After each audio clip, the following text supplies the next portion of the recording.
Cela s'inscrit dans la course contre la montre menée à l'échelle mondiale pour contenir la dangereuse flambée des cas d'Ebola. Cette équipe de 5 personnes travaillera en coordination directe avec les autorités sanitaires de la RDC et les agences internationales afin de s'intégrer pleinement à la réponse globale à Ebola. Cette épidémie d'Ebola nous pose des défis multiples. Accès restreint aux zones touchées, détection complexe des cas et prise en charge difficile des patients, sans compter le risque de transmission transfrontalière et le manque de ressources.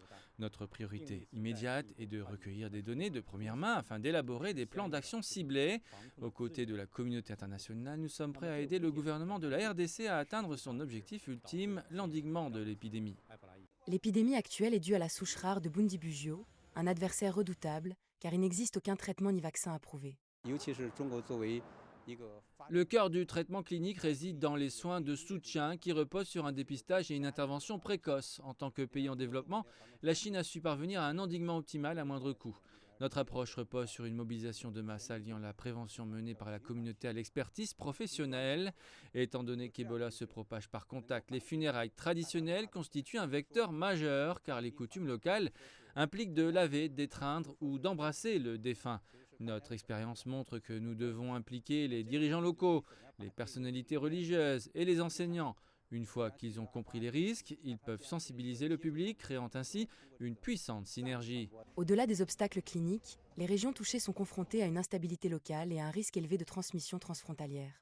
Plusieurs membres de cette équipe sont des vétérans de l'épidémie d'Ebola de 2014 qui avait touché principalement l'Afrique de l'Ouest. En envoyant des experts pour renforcer les capacités de santé publique en Afrique, la Chine a mis en place un modèle tripartite, technologie chinoise, applications africaines et normes internationales. Cela ouvre une nouvelle voie pour la gouvernance mondiale en matière de santé. Notre aide contre Ebola et nos stratégies anti-épidémiques plus larges s'inscrivent profondément dans la vision d'une communauté mondiale de la santé pour tous. Pour réussir, nous devons établir un mécanisme de coordination multilatérale.